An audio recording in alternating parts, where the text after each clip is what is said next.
আসসালামু আলাইকুম আরহামতুল্লাহ। সকলকে পবিত্র ঈদুল ফিতরের শুভেচ্ছা ও দোয়া। তাকাব্বালাল্লাহু মিন্না ওয়া মিনকুম।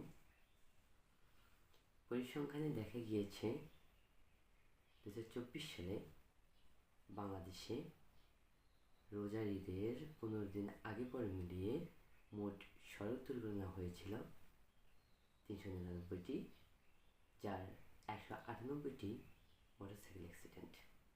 নিহত হয়েছিল 407 জন, যার 165 জনই মোটরসাইকেল অ্যাক্সিডেন্ট, এবং মোট আহত হয়েছিল 1398 জন, যার 240 জনই মোটরসাইকেল অ্যাক্সিডেন্ট। আসুন এবারের ঈদে আমরা আরও বেশি সচেতন